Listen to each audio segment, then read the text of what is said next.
ఏంటా ఇది అనుకుంటున్నారండి?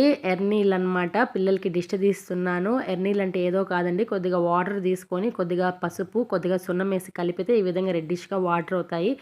కొద్దిగా సున్నం గాని లేకపోతే కుంకుమేసుకొని కలుపుకోవచ్చు. ఎర్రగా అవుతాయి వాటర్ అనమాట. దాంట్లో 3 ఎండుమిరపకాయలు, 3 బొగ్గులు, నెక్స్ట్ రాలిపిండి ఉంటుంది గదండీ! దూకున్నప్పుడు హెయిర్, ఆ హెయిర్ కొద్దిగా, నెక్స్టొచ్చి అన్నం కొద్దిగా వేసుకొని, ఆకు పెట్టుకొని, తమలపాకు కానీ ఏ ఆకైనా పెట్టుకొని, కర్పూరం అంటించుకొని, ఈ విధంగా ఎర్రనీళ్ళు తీసుకోవాలనమాట దిష్టి.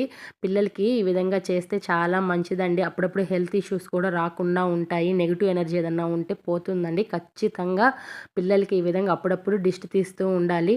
సండే టైమ్స్‌లో గానీ తీస్తే చాలా మంచిదండి. అది ఎర్లీ మార్నింగ్ ఎవరి మొఖం చూడకుండా దిష్టి తీయాలి. నెక్స్ట్ ఆఫ్టర్‌నూన్ 12:00కి, ఈవినింగ్ 6కి అలాంటి టైంలో ఇలా ఎర్రనీళ్ళు దిష్టి తీస్తే చాలా మంచిది. పిల్లలకి ఏ హెల్త్ ఇష్యూస్ రావు. తప్పకుండా మీరు గూడా పిల్లలకి ఈ విధంగా చేయండి.